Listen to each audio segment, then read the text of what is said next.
Hey, what is going on everyone? It's me, Mr. Mario, and welcome back to another episode of ModChat. In case you do not know, this is a podcast I do at least monthly, in which I kind of cover some news topics, some points of interest, some cool things in regards to the world of console modding, and I present them to you here in two different forms.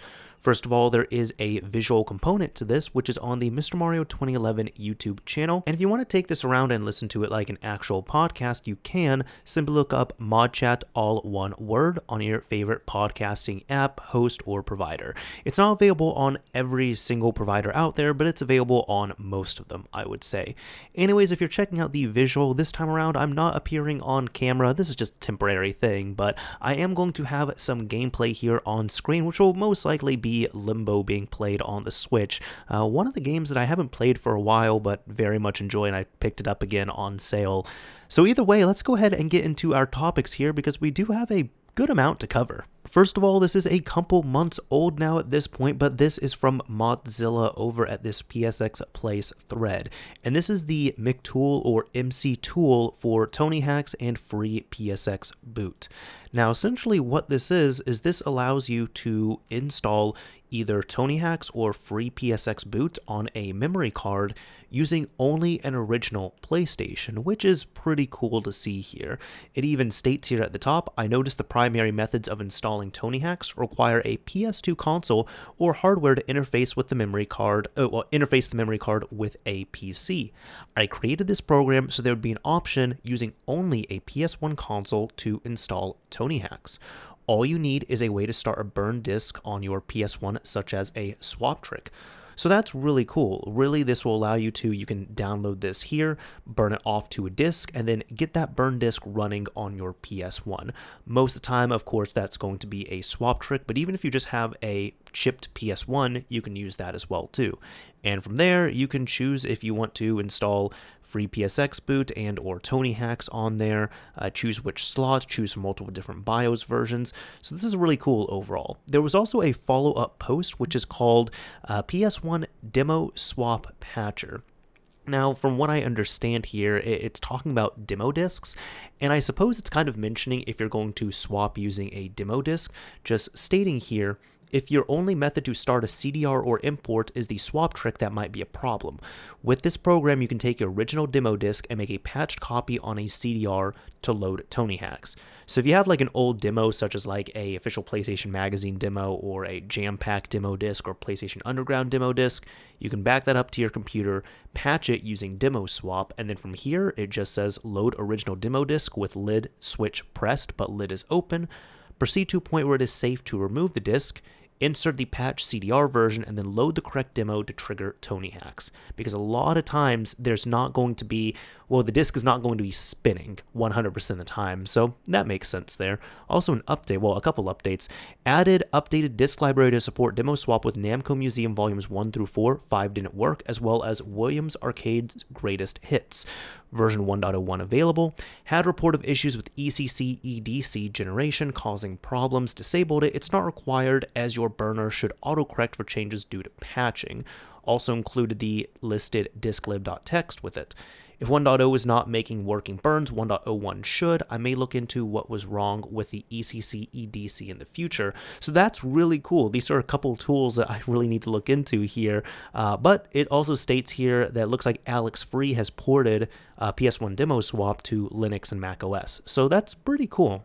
All right, this is something I'll have to look into at one point, but if you haven't looked into TonyHax or FreePSXBoot, they are amazing ways to, in short, really soft mod your PS1, allowing you to play homebrew, unsigned code, backups, imports, without needing a mod chip or relying on a swap trick constantly. You really just need a certain save or a modified memory card in a certain way, so it's really all loaded off a memory card. It's pretty cool to see here. Next up, we have something pretty interesting for the PS3, which is Project RSX Boost from developer ZekoShao. Now, this is stating you can overclock your retail PS3 RSX speeds, and let's just get into this here. The goal of the project is simple. overclock RSX to achieve some frame per second boost in games and VSH while maintaining stability in the operating system and games themselves. Currently, it comes in 2 bundles, and there's added custom firmwares. One has a core speed of 550 MHz, and the second one has a core speed of 600 MHz. The bundles attached below are a modified version of EvoNat 4.88.1 custom firmware LV1, the regular version. The boosts can be achieved through LV1 poke as well, but you have to restart LV1 in order for them to succeed. Perhaps Junie can make some custom firmwares, or Haxon can integrate it on his PS3 MFW, but patches have been added. So it looks like DECR models only. I guess if you want to do this on DECRs, you can as well too. Alright, this is cool to see. Now, big thing that they note here, overclocking can potentially carry extreme risk to your hardware depending on your PS3 models and environment. Also take note, this is still an experimental project and caution should be used. Now I can come over to updates here, and states, these are some ready to go firmwares if you want them. So RSX overclock patches add to custom firmware, use at your own risk, hardware flashers recommended for testers. Also it notes that not all models have been tested and RSX patches are still experimental. So this isn't something that you should just be, playing around with like an everyday, I guess a daily driver, I guess you can say. But it looks like here there are EvoNat custom firmwares as well as Rebug Rex firmwares. These ones are for 4.84.2, and it's nice seeing the overclock speeds on here. Now another caution, if your PS3 has overheating issues, overclocking the RSX can be very dangerous. When using these experimental custom firmwares, be sure to keep an eye on your internal temps. Fat consoles should exercise additional caution over slim consoles. Looks like there's also a plugin here, a new plugin for frames per second and temperature. Let's take a look at this here. All right, so this is nice. It shows like all the stats here in the corner. All right, and let's see if I can check out this. Oh, I think it looks like these are just both the same on here. All right, but either way, and that's cool to see, and you can see that all in real time. Now, it looks like there's some comparisons on here as well, too, which I can check these out real quick. And even just right off the bat, it looks like the WizWiki has provided this screenshot, which I believe this is Crysis 3. And you can see right here, overclocking this, like, I don't think this is going to be consistent across the board on here, but you're seeing that this game goes from, in the same area, I guess, 46 frames per second to 55 frames per second. That's pretty cool. Let's check out one of these videos here. So it looks like this video is from Proto, which is covering the Crysis 2 intro stage, and they even note here the video is not desynced. The overclock makes the game faster consistently. I suggest headphones or muting it and play back in 4K just to see both 1080p streams in motion. It's also the first video to show an RSX overclock actually playing a game, albeit not the best. A lot of changes in a few hours. So let's kind of skip ahead here a bit. All right, yeah, we do see the desync here. I do see what he's talking about. So on the left, we have a stock PS3. On the right, we would have the overclocked one, it seems. Now, it's also worth noting that I am playing this at 1080p, mind you, but 60 frames per second, and I am recording this video as well, too, in 60 frames for anybody who is watching. Now, there's not any, there's not any analytics on screen here or any numbers that are showing this, but even just looking at it, I can see that the right has a... it looks like this is running smoother and it's running at a higher frame rate than the one on the left, so that's definitely good to see. And you can also confirm that as well too, just because things are happening on the right side of the capture before everything happening on the left side. So even just looking at some stuff here, like, this is neat to see. It's not like completely synced up as was mentioned there, but this is still cool to see just overall. Now, it looks like this just dropped here recently from developer Illusion, or Illusion0001, which I've touched up on some of their patches before, and a lot of their patches are pretty popular for, mainly just like 60 frames per second patches on the PlayStation 4.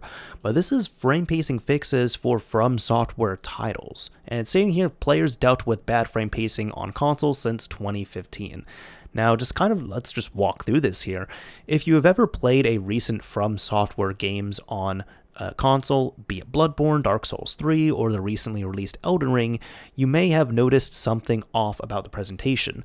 One being that it feels more stuttery than other games with a 30 frames per second cap, and the other is inconsistent frame rate on the enhanced consoles, with the frame rate going up and down as it pleases depending on what's happening on screen. So fixing the first issue with improper frame pacing, it is an issue that started to occur on the 8th generation era with Bloodborne. So it's kind of showing this here, of course, you're seeing with the frame time graph on that. And then going back to the previous generation for PS3 and 360, you're seeing here frame rate is stable, frame time is stable. It's the frame time you want to pay attention to on there. Now, even Demon Souls on the PS3, the same thing. So this is actually what I'm curious about now. What went wrong? I can only speculate on the decision to implement their own frame rate cap for multi-plat games is portability. Not having to deal with API calls for each console is a definite win, but they did not realize if their timer precision was off, it will cause inconsistency in frame delivery. But there's something even more strange. Check out this video from VG Tech where they showcase Dark Souls 1 in back compat mode on Xbox One. And let's see, this is only a 15-second video, so let's see here. Okay, yeah, bad frame pacing on the newer consoles, but not original hardware. That's very strange. Now, Illusion ends up calling out a few fixes here for each platform, kind of just some recommendations, but he's stating here either by changing game.flip mode in the code to 60 frames per second, or changing the minimum frame update time from 33.33 ms to 16.67 ms. Let's see the changes.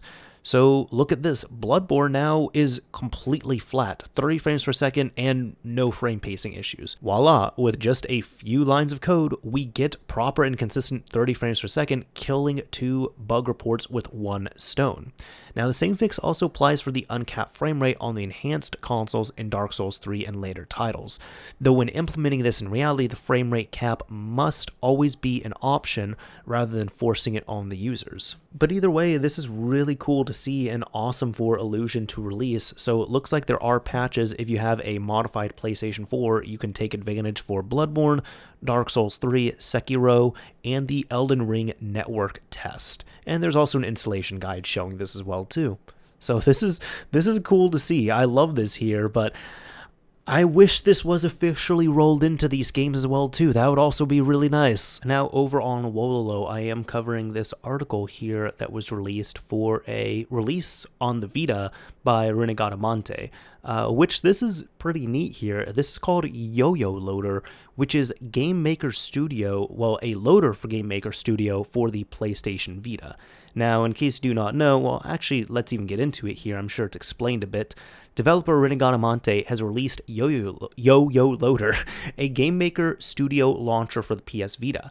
This allows you to run any Game Maker Studio game on your PlayStation Vita.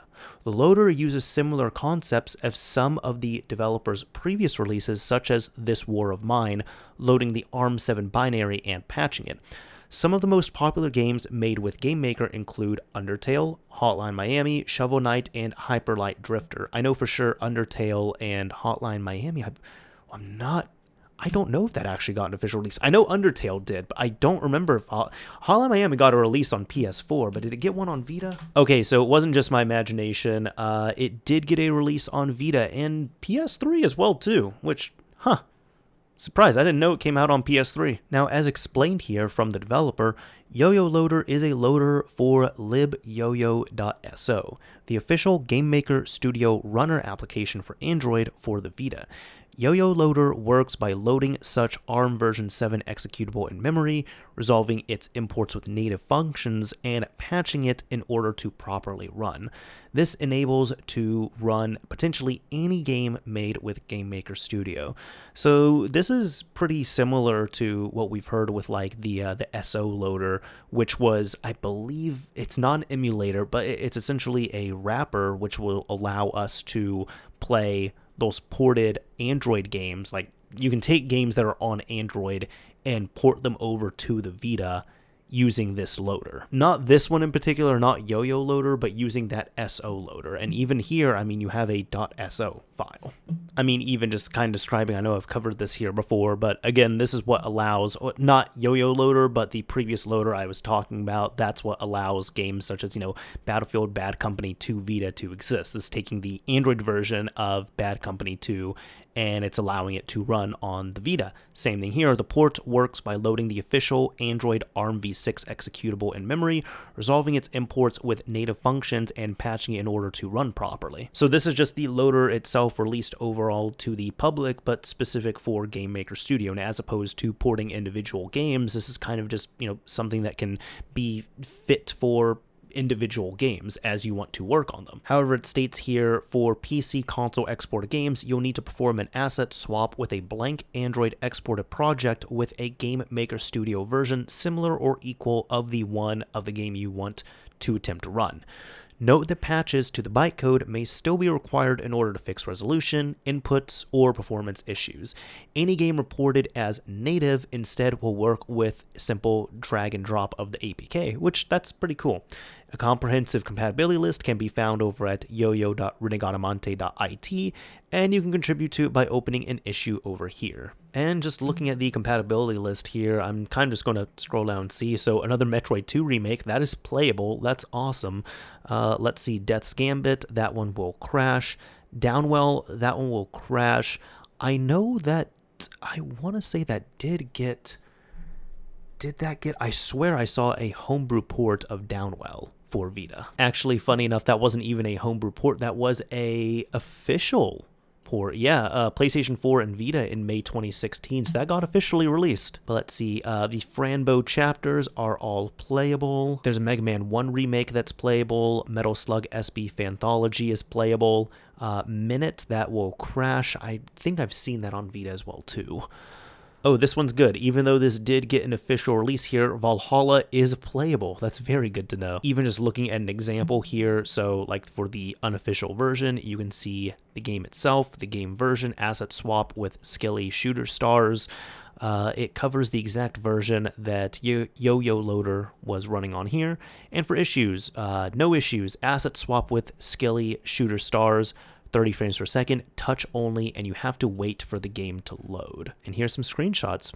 Awesome. So this is a really, I really like the documentation on all of this. So there we go. It looks like we're going to be getting even more homebrew ports of games over to the Vita, which is always really appreciated. This is really awesome to see. So if there's more things like this that can happen that can just squeeze some more life out of the Vita, I'm all for it because, well, Vita means life. Now, I've covered this as a preview before, but this is actually now in beta for people to try out. And this is with Fat Explorer.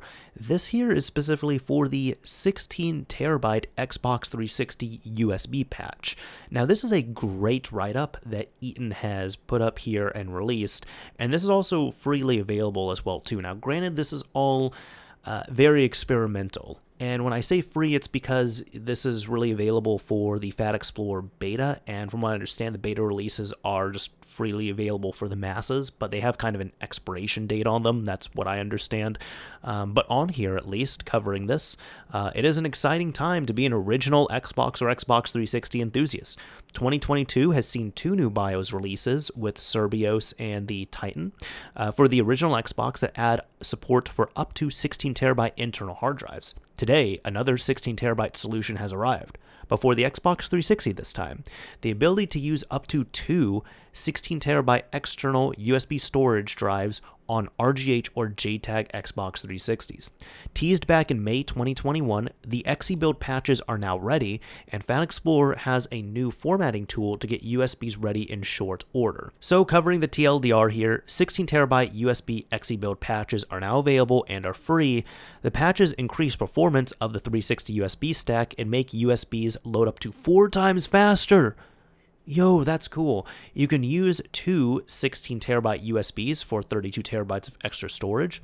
You can use any 3.5-inch 2 terabyte to 16 terabyte hard drive you want and use all the space for game, DLC profile, and homebrew storage.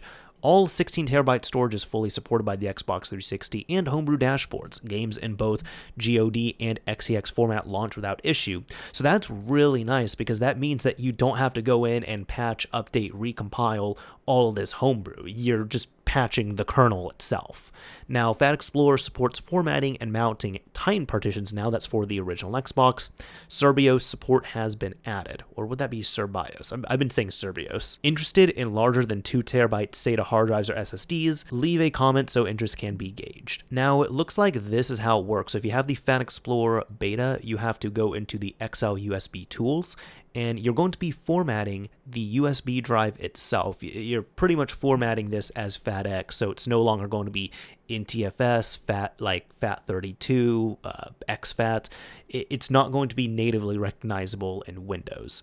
It's going to be its own thing, but even with the way it's set up, if you want to interface with the drive on a Windows computer, you have to do everything through Fat Explorer. So, for example, copying any files to it, you can't just copy paste, drag and drop on there like you can on a FAT32 drive. You have to do everything through Fat Explorer. Now, this is a really awesome write-up here, and I'm not doing this full justice by covering it on here. I would recommend, if you're really interested in all the nitty-gritty and seeing what Eaton looked into, the write-up is going to be linked in the description of the YouTube upload, but kind of just doing a bit more of a TLDR here, kind of just a high-level overview. We can see the speed improvements, for example. So this is using a docking station and a 4 terabyte disk. Now, check this out here. For 16 terabyte loading mounting time at 512 kilobyte clusters, it looks like this is done in, well, originally it was 34 seconds to mount, and now it's 8.7 seconds. He even states here how long it takes for USB to appear on the Xbox 360 dashboard. Even the largest possible disk loads and mounts in a very reasonable time. Smaller disks can be near instant. You may notice it says 16 terabyte instead of 4 terabyte to simulate loading mounting performance of a 16 terabyte drive, the 4 terabyte disk size was spoofed to be 16 terabyte, since a real 16 terabyte disk was not on hand at the time of testing. That makes sense. For creating and writing a 512 megabyte file, it looks like we were able to shave it down by 3 seconds. That's cool. Even reading that file, it was, well, actually same thing, shaved down by 3 seconds. Now, this is what interested me here when I was checking out this write-up earlier. It says, in regards to the improvements here, there appears to be a Microsoft bug that caused USB volumes to be mounted twice. I'm here like, first of all, how did that not get caught before?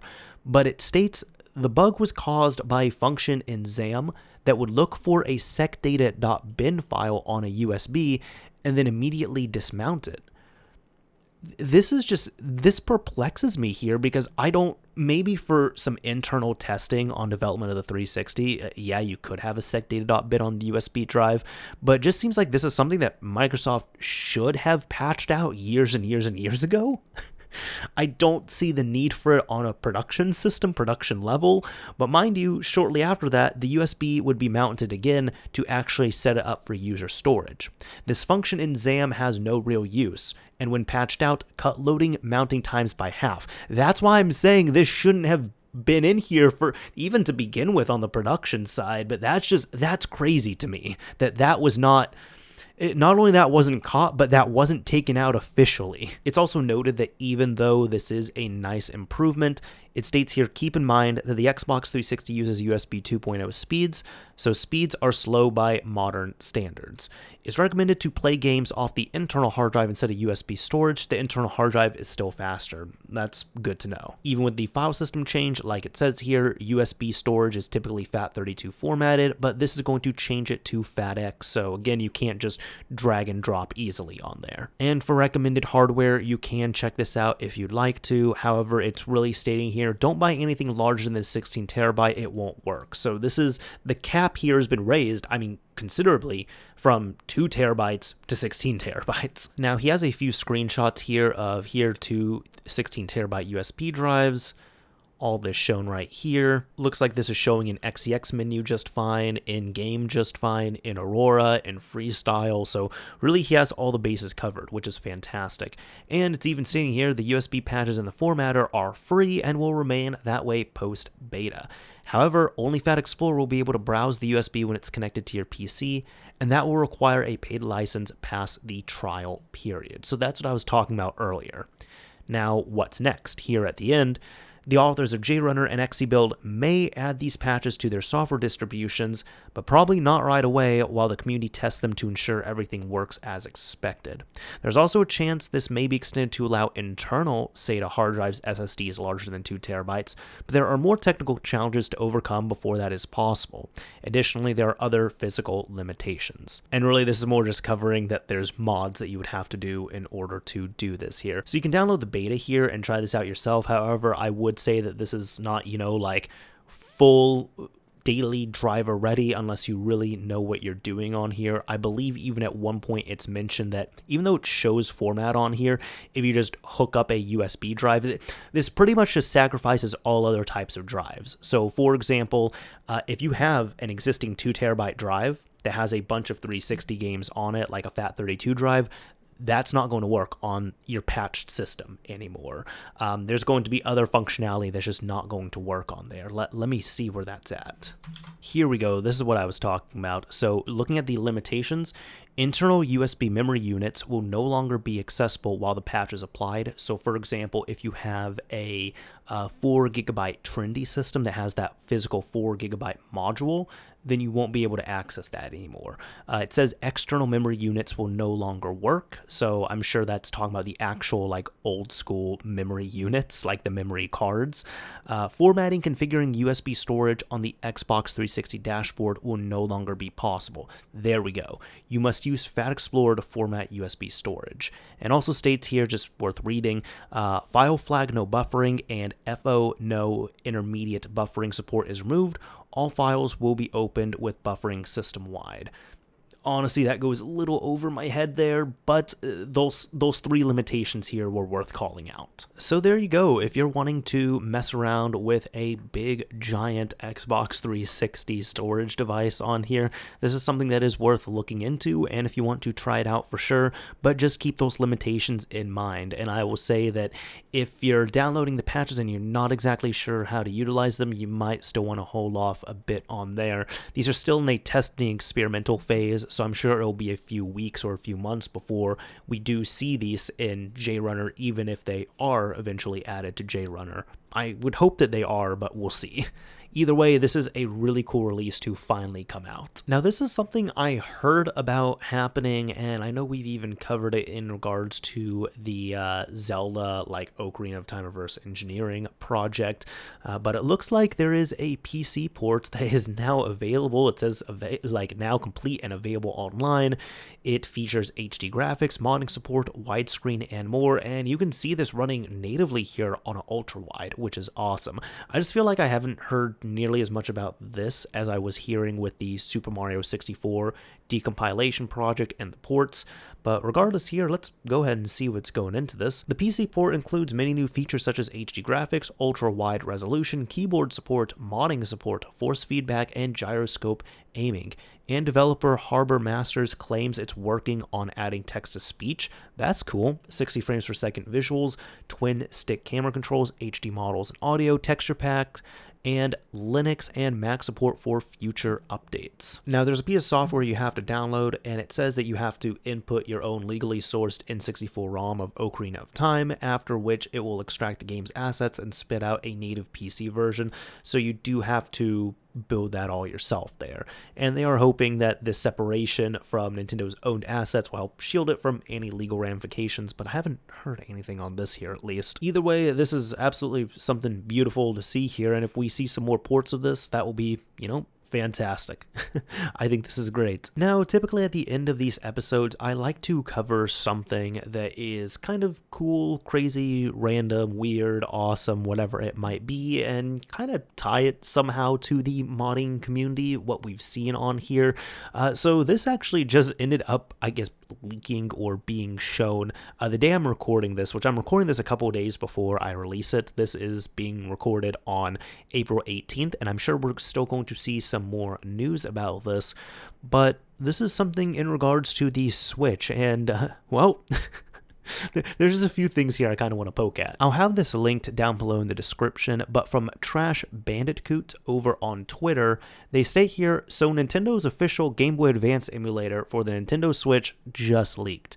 Now it's a matter of waiting for Nintendo Switch Online to add Game Boy Advance. And I just want to look at this image here. You can see that there's a lot to take in here where, granted, I don't think this is how this is going to look, if this ever does officially release on here. And there's several things in regards to this, but this looks a lot more like something that you would see internally, especially since, you're seeing priority, replay time. Replay time will probably stay there, but raw monitor bugs. It also shows the version number there and what this is called, which it looks like this is the Sloop Game Boy Advance emulator. But here there's several different games that you can pick out here. So they have like Pokemon Pinball, multiplayer, so 2-player games, even ROM patches. And you could see just different settings there, like palette retuning, semi-transparency lens flare, semi-transparency anti-aliasing effects. So a lot of this is absolutely, like only for developers on here. Even, like multiplayer scenarios like GBA boot, single pack receive. So just a lot of these things. And Pokemon trade. There's a lot that you can pick out here. But probably my favorite, and I'm glad this screenshot was grabbed, but you can see in the selected features, there's a spin points, inputs, replay, turbo, save data, memory, record and rewind, but there's export state to flashcards. And the description for that is resume suspend point from emulator onto original hardware to confirm original behavior. Try this on PC. And you can see that there is it looks like a 32 gigabyte micro SD card and an Easy Flash cartridge, like an Easy Flash flash cart. That's amazing. That's my favorite thing here out of everything. So this is to say that a lot of these features here we're seeing are not going to be public facing at all. When I do think that we're going to see Game Boy Advance on Nintendo Switch Online through the expansion pack, but we're not going to have all this granular detail here. There's no need for a, consumer version of this to have that, but it's just amazing and hilarious and also awesome to see this internal tool here. They're also posting here a few screenshots if anyone is curious. So there's one, we got another right there. We have a third one. We have a fourth one here. All right, and again, Sloop emulator for NX, that seems to be what this is called. Now for some additional information, they state this is starting to do numbers thanks to random lookup, so I'll bring in some extra context in case anyone has any doubts. 4 files were leaked so far on 4chan, 2 NSPs with a 7-zip archive that has loose NCAs. The 2 NSPs is a Nintendo-developed Game Boy Advance emulator called Sloop, and the 7-zip archive is called Hiyoko, which is a Game Boy emulator, with all Game Boy games being separate applications. These emulators are developed by Nintendo Europe Research and Development, and are both functional, albeit with a few bugs. So that's why, even with this here, because it's still allegedly leaked out internal and everything, I think there's been some people that have kind of been criticizing and poking at this, and to that I kind of say, this is internal here. It's still being worked on. It's also noted here that another important piece of tidbit, this was dumped from a Switch console and not taken from Nintendo servers, so this is unrelated to the other 2020-2021 Nintendo leaks. I'll still consider this a leak of its own though, as no Game Boy Advance, Nintendo Switch Online has surfaced yet. I also wanted to cover some pieces of information from Oatmeal Dome as well too, and I think I've covered some of their work before in some of their leaks, but they state here for Sloop, traces left behind in the code appear to indicate that the Game Boy Advance emulator is being co-developed by Nerd and Panasonic Vietnam. Nerd was responsible for emulation in Super Mario 3D All-Stars, Nintendo Switch Online, and the mini consoles. Now, this actually even, answered down here why Panasonic, though, and Leo Oliveira states, Panasonic made all of Nintendo's optical discs and drives since GameCube. So GameCube, Wii U, because Nintendo kind of burned bridges with Sony in 1992. Oh, yeah, that makes sense. Even some other pieces of information from Oatmeal Dome stating here for Hiyoko, the Game Boy emulator is very early in development. Each game is shipped as its own app and has the same icon shown below. It appears to have NetPlay support for link cables, with each Switch system emulating 2 Game Boys at the same time and simulating a link cable between them. That's cool! Alright. Interestingly, while it does have NetPlay support, it doesn't use any of the usual Nintendo network libraries, such as NEX or PIA, possibly a custom server for testing. The SDK used is also very old, circa 2018, indicating that this is likely a really old build, so I wonder if we'll see anything from that. Even stating here, here's the list of games that are in the development build of the Game Boy Advance emulator. Note that a game being on this list does not guarantee it will be in the final release. There's many factors to consider here, license fees, copyrights, all that. So Mondo Mega looks like they end up posting this, and just taking a quick look at it here.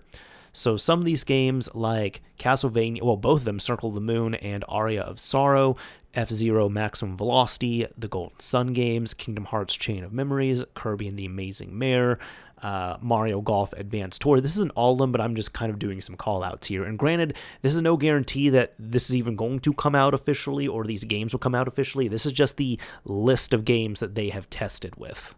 I think it's also worth noting here as well too, in regards to Sloop, a Git folder was left in the ROM, meaning we can access information about the Git repository used for the project. Since it's of interest to many people, the image of an Easy Flash cart was added by a nerd employee on August 7th, 2020, name plus partial email redacted. So, that's cool. Interesting to see. Either way, I think this was really cool to highlight on here, even though it's not technically related to modding. This is kind of a leak on there, but it was just interesting to see this overall and something that I did want to talk about. My opinion on here is I think we're absolutely going to get Game Boy Advance support officially on the Switch at one point. It's definitely going to be added. In my opinion, it's going to be added through the Nintendo Switch Online expansion pack service. As for original Game Boy, I mean, there's been evidence, and it's kind of been talked about for several years, that there is emulation of Game Boy games that's happening that is going to be added. Will we actually see Game Boy games? Maybe. It looks like that's a different emulator on there. I guess I just see more effort and more of a drive towards Game Boy Advance. This isn't going to completely omit the need for Game Boy, but I'm just not sure about that. We'll see it, but I think that's possible as well too. But Game Boy Advance, just at least so far what we've seen that we're not supposed to see, it looks like that's more fleshed out, at least at this point in time. Anyways, that is about it for this episode of ModChat. I hope you all enjoyed it. I hope you all appreciated it. I hope you had some fun listening and watching and, checking out whatever you wanted to on here. Now, typically at the end of these episodes, I like to pick a keyword or a key phrase, and that way, if you use that keyword or key phrase in a comment on the YouTube upload, I will know that you've made it to the end of this episode. So for this episode, let's go ahead and use the word patch. If you use the word patch in your comment on the YouTube upload, I'll know that you've made it to the end. And if you're listening to this, don't worry, you can come on over to the YouTube upload, and if you use that word patch in your comment, I'll know that you've made it to the end of this episode. Anyways, that is about it for this episode of ModChat. If you enjoyed this episode, a like would absolutely be appreciated. If you didn't like it, a dislike is fine as well too. Maybe you just really don't want those extra games on Nintendo Switch Online. Who knows? But either way, that will help out in its own way as well too. This is Mr. Mario signing off. Thank you all for listening and watching, everyone. Until next time.